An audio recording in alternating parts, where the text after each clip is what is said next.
My husband demanded a DNA test for our newborn because he just had a feeling. The baby is his. But while looking for the results on his email, I found out why he was so paranoid. His mistress just told him her kid isn't his. I, 28 female, am currently sitting in the nursery listening to the rhythmic sound of a white noise machine, wondering when my life turned into a soap opera. My husband, Mark, 30 male, and I have been married for 5 years. Up until recently, I would have told you we were the perfect couple. We planned this pregnancy. We picked out the crib together. We painted the walls this soothing shade of sage green. But somewhere around my third trimester, Mark changed. He became distant, anxious, and constantly glued to his phone. I chalked it up to new dad nerves, the panic of becoming a provider, the fear of the unknown. I was wrong. 2 weeks ago, I gave birth to our son Leo via an emergency C-section. Recovery has been brutal. My incision burns when I laugh, I haven't slept more than 2 hours in a stretch, and my hormones are a roller coaster. But the hardest part hasn't been the physical pain, it's been Mark. Since we brought Leo home, Mark hasn't held him, not once. He hovers in the doorway staring at the bassinet with a look that I can only describe as dread. Last night, the tension finally snapped. I was on the sofa, nursing Leo, wincing as I tried to adjust my position without pulling my stitches. Mark walked in, pacing the living room floor like a caged animal. "Mark, please," I said softly, "can you get me a glass of water? I'm parched." He stopped pacing and looked at me. He didn't move toward the kitchen. Instead, he took a deep breath and said, "I can't do this anymore, OP. I need to know." I blinked, confused. What? "I need a DNA test," he blurted out, "for Leo." The room went dead silent.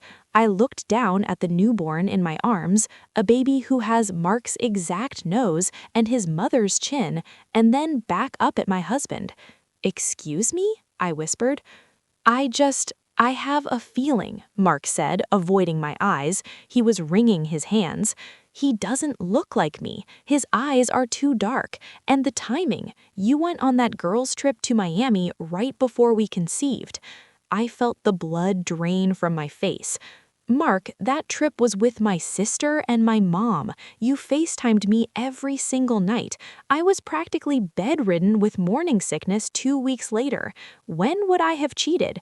Who would I have cheated with?" "I don't know," he snapped, his voice rising, "but I can't shake this feeling. It's eating me alive. I look at him and I don't feel a connection. I don't feel like a father. And until I have scientific proof that he is mine, I can't be what you need me to be." Tears started streaming down my face. It was the hormones, yes, but it was also the sheer cruelty of it. Here I was, sliced open and bleeding for his child, and he was calling me a whore based on a feeling. "You're crying," he observed coldly. "If you have nothing to hide, why are you crying? Innocent people don't get hysterical, OP. Your reaction is making you look guilty." That comment hit me like a physical slap. He was twisting my devastation into evidence of a crime I didn't commit. I wiped my face, careful not to disturb the baby. A cold resolve settled over me. I knew with 100% certainty that I had never been unfaithful. If a swab was what it took to shut him up, fine. "Okay," I said, my voice shaking but firm. "Order the test. We'll do it." Mark let out a breath of relief, as if he was the victim here. "Thank you. I just need peace of mind." "But listen to me closely, Mark." I stared him down. "I will do this to prove you wrong, but you need to understand something. You are breaking us. You are looking at your faithful wife and your newborn son, and you are choosing to trust a paranoid delusion over 5 years of marriage. When those results come back positive, I aren't going to get a 'told you so' from me. You're going to get a wife who will never look at you the same way again." He dismissed my warning with a wave of his hand. "We'll work through it once I know the truth." The kit arrived this morning via rush delivery. I swabbed Leo's cheek myself, my hands trembling, while Mark watched like a hawk to make sure I didn't switch the samples. I sealed the envelope and threw it on the counter. Now we wait. Mark seems almost giddy, checking his email. The waiting period was agonizing. For 5 days, the house felt like a morgue. Mark continued to sleep in the guest room, claiming he didn't want to disturb the baby. But I knew the truth. He didn't want to bond with a child he'd convinced himself wasn't his. I took care of Leo alone, healing from surgery, fueled by caffeine and a growing, simmering rage. Then came Saturday morning. Mark was in the shower. I was sitting on the edge of our bed folding a pile of tiny onesies when his iPad on the nightstand lit up. It does that thing where it mirrors his iPhone notifications. Ping. Genetics Lab Corp. Your DNA test results are ready. My heart hammered against my ribs. Even though I knew the truth, seeing that notification made me nauseous. I needed to see it. I needed to see the 99.99%, so I could shove it in his face and demand an apology before he even dried off. I reached over and unlocked the iPad. We've always had an open device policy, or so I thought. I tapped the notification, which opened his email app. There it was, the PDF attachment. I opened it. Probability of paternity, 99.9998%. Father, Mark.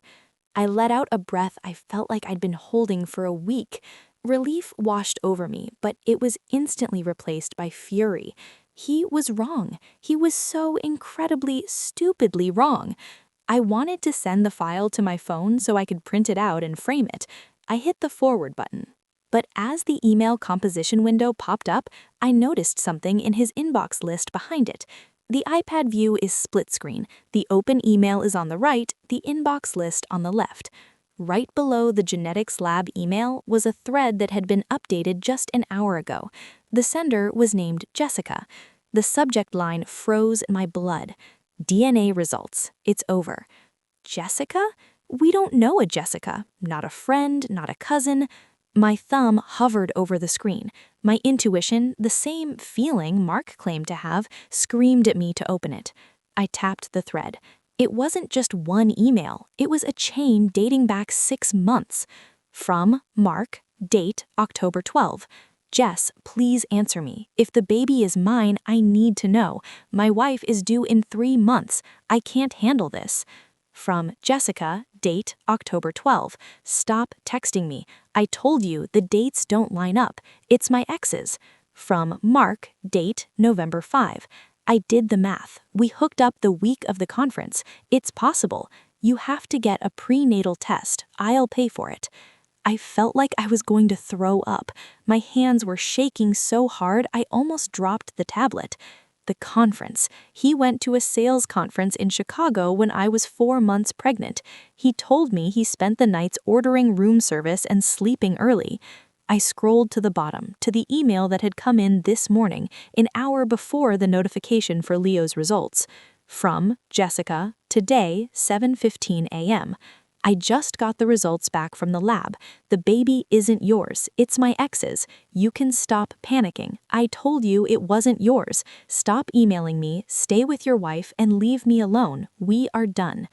I stared at the screen, the pieces slamming together in my brain with the force of a car crash. Mark didn't suspect me of cheating. He wasn't looking at Leo and seeing a stranger. He was looking at Leo and seeing his own guilt. He was projecting. He was terrified that he had fathered a bastard child with his mistress, and that fear had rotted his brain. He demanded a paternity test on our son because he was obsessing over paternity in general. He needed control. He needed to know which baby was his. Or maybe he was just trying to find a reason to blow up our marriage before Jessica's news did it for him. The shower water turned off. I heard the bathroom door creak open. Steam billowed out, and Mark stepped into the bedroom, a towel wrapped around his waist. He was whistling. actually whistling. He must have checked his phone in the bathroom and seen Jessica's email saying he was off the hook. He thought he was safe. "Hey, babe," he said, sounding lighter than he had in months. "Is Leo awake?" He looked at me. Then he looked at the iPad in my hands. His smile died instantly. I stood up, my incision throbbing, but I didn't feel the pain. I felt powerful. "I found the results," I said, my voice terrifyingly calm. "Oh, the test for Leo?" He took a nervous step forward. And? "He's yours, Mark. Of course he's yours." Mark slumped, letting out a dramatic sigh of relief. "Ah, thank God. See, I told you, I just needed to know. Now we can move past this. We can be a family again." He reached out to hug me. I took a step back. "I also found the other results," I said. Mark froze. "What?" I turned the iPad screen toward him, displaying the email from Jessica. "The one from your mistress," I clarified. "The one where she confirms you didn't knock her up while I was at home carrying your son." Mark's face went from pale to a sickly gray. He opened his mouth, but no sound came out. "You treated me like a criminal," I said, my voice rising now. "You made me swab our newborn baby's mouth because you were so consumed by your own filth that you couldn't tell the difference between your loyal wife and your side piece." "OP, wait, let me explain," he stammered, reaching for my arm. "Don't touch me," I screamed. Get out of this room before I call the police." He stopped, stunned by the venom in my voice. "I'm leaving," I said, grabbing the diaper bag I had packed days ago just in case. "I'm taking Leo, and I'm going to my parents. You wanted a DNA test? Congratulations, you got two, and they both prove exactly what kind of man you are." I didn't wait for him to come up with a lie. I grabbed the diaper bag, scooped a sleeping Leo from the bassinet, and walked out the front door. Mark chased me to the driveway, still in his towel, begging me to stop. "It was a mistake. It happened once. I was stressed about the baby coming," he yelled, desperate.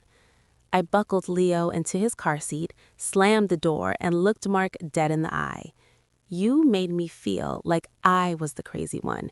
You gaslit me while I was recovering from surgery. That wasn't a mistake, Mark. That was torture." I drove straight to my parents' house. My dad, a man of few words, listened to the story in silence. When I showed him the emails I had forwarded to myself, he simply stood up, went to the garage, and started sharpening his gardening shears.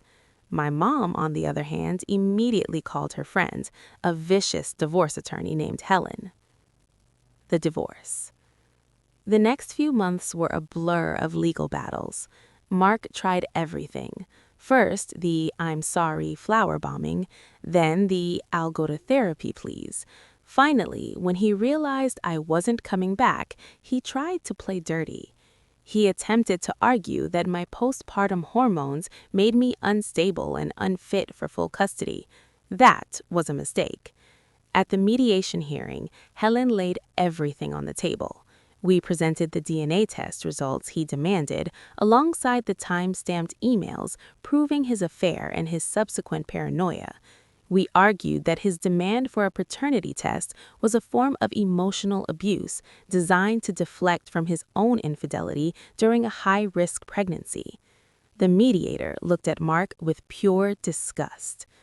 Because of the clear evidence of emotional distress and the fact that his infidelity wasted marital assets, turns out he spent $3,000 on hotels and gifts for Jessica.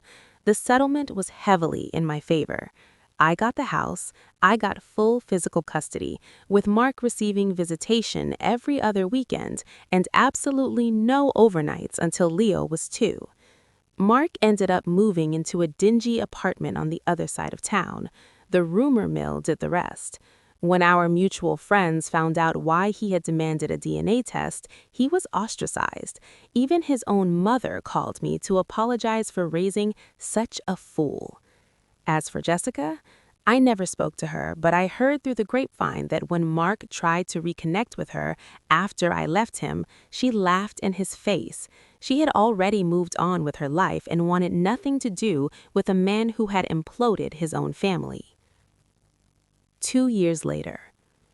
I was sitting in a park on a sunny Saturday afternoon, watching Leo, now a chaotic, joyful toddler, chase a butterfly. "He's fast," a voice said next to me. I looked up to see David, a pediatrician I had met when Leo had a nasty ear infection a year ago. We had bumped into each other at a coffee shop months later, and things had developed.